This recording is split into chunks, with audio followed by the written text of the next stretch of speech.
But to get back to J Hood and Stutterbox, which is a whole big story of its own, Stutterbox versus Dell Dog, Main Street Crips, Shaquille O'Neal, Extortion, Dell Dog gets killed. Stutterbox was kidnapped, supposedly on the orders of Dell Dog, one of the other leaders of the Main Street Mafia Crips. So my father called the police and said somebody's trying to kidnap my niece. Whatever happened, happened. I don't know, I wasn't even around. I know what's going on. I'm just going off what my father told me. Nobody went to jail.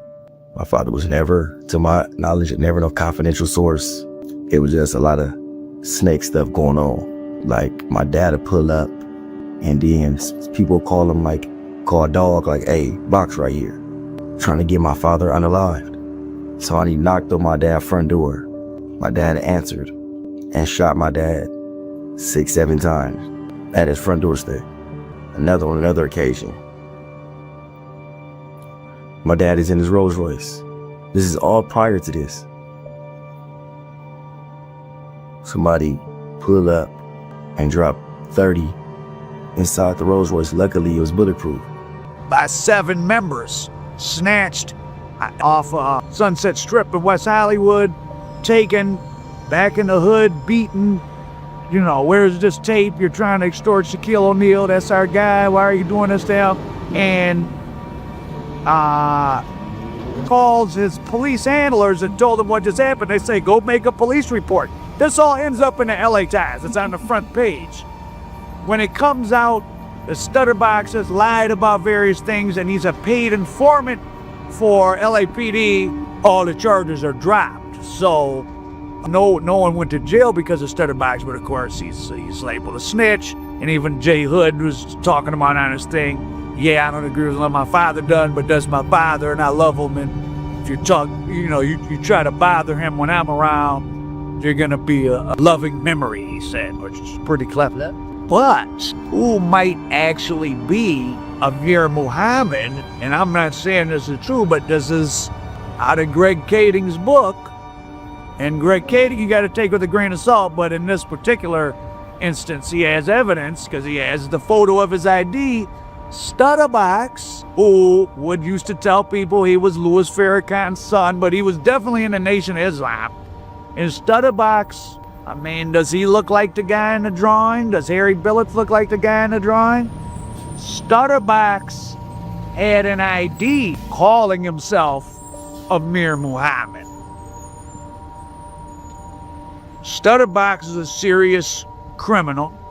Stutterbox moved in the circles, at least at one time, of heavy criminality. Stutterbox knew Wack 100, who obviously knew Suge Knight. Now, I'm not saying Wack 100 has something to do with the Biggie murder. That all happened before Wack 100 was around. But I'm just saying it shows, he's moving in those same kind of gang circles of older gang guys that are doing other serious crimes and making serious money. So Stutterbox had the alias name Amir Muhammad. He has this ID Amir Muhammad. If someone dressed up like a Nation of Islam member to gun down Biggie, perhaps it was this guy. Stutterbox has a flair for getting himself mixed up in big deal stuff. He had already hit a lick with the checks. He was trying to extort Shaq. He got himself on the front page of the LA Times for trying to turn people in for murder. Now, the whole Amir Muhammad, though, story has to be taken with the slight asterisk but mind you, an asterisk, it doesn't mean it's not true. If you followed this case and you watched any of the documentaries, you've heard of Psycho Mike. Psycho Mike is a police snitch.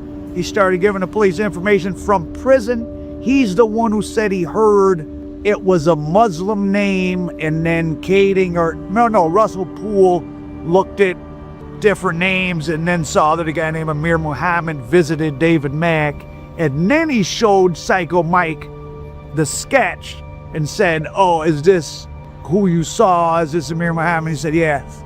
But could Psycho Mike have been moving in circles with people where he would have heard about hits and he would have heard the name Amir Muhammad and it was Stutterbox? Maybe. I will say this though, Psycho Mike, and I'm gonna put the full story here at the end, Psycho Mike, way he initially, this is why people and defense attorneys are able to pick apart snitches and informants so much, because they're often totally compromised. They lie, they're crazy people. Psycho Mike met the police by writing them a letter, maybe in the early 90s or something, purporting to have information about an unsolved crime that was of very high interest to the LA Sheriff's Department because it concerned the murder of an LA sheriff.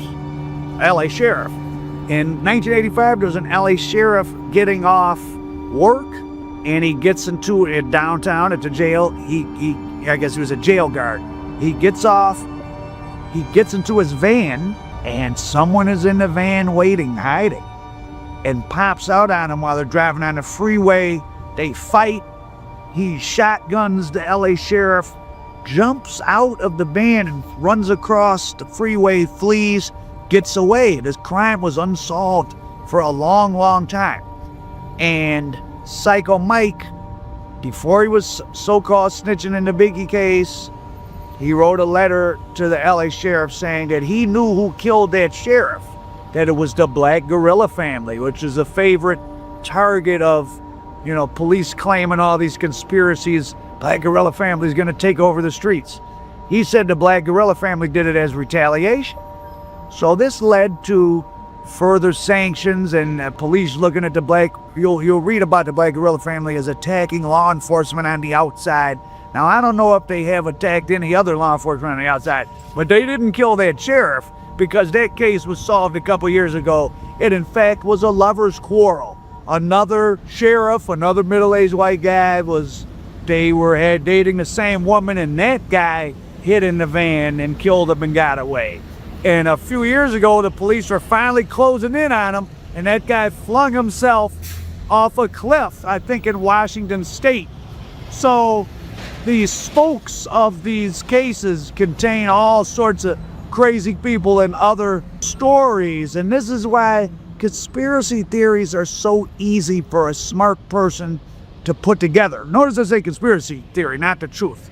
Someone like Alex Jones or all these people that write conspiracy books, me, you give me a big pile of information, I can write you 8 different stories that all sound believable. It's like being on the debate team, right? We're going to each get the same set of facts, and we have to persuasively argue 2 different outcomes or correct answers. But yeah, I was driving fast to Peterson where Biggie lost his life here in this very busy area. This is the museum area. They just built the beautiful Academy of Museum of Motion Pictures across the street there. The LA County Museum of Art is nearby. Whoever did a hit around here, this is not the hood by a long shot, but LA's a big place. You can get away with stuff, blend into traffic. Anyway, so I thought that was interesting. Stutterbox is a fascinating character of LA streets. Hit $11 million lick. He still rides around, I guess, in a Rolls. He still got money, lives in a gated community next to WAC 100. He briefly got on the internet and went back and forth for WAC, but he stopped. He keeps a low profile. He had an ID that said Amir Muhammad, but is Amir Muhammad even real, or is that just a fiction of Psycho Mike? Because he told many fictions, but he did successfully snitch on a few cases over the years for the police. The Psycho Mike lost his life to an AK-47 blast standing outside the infamous Nickerson Gardens public housing project, which you'll hear people point to as, oh, see, as part of the conspiracy, they gunned him down because he was telling the truth. But anyone that's really from LA or been moving around in LA knows that unfortunately standing around the Nickerson Gardens public housing project too much, you might catch a bullet for any variety of reasons, and not because you told some secrets in public about the LAPD or the Tupac murder. But who knows? An interesting piece of LA history. American Dope, Hal Pride.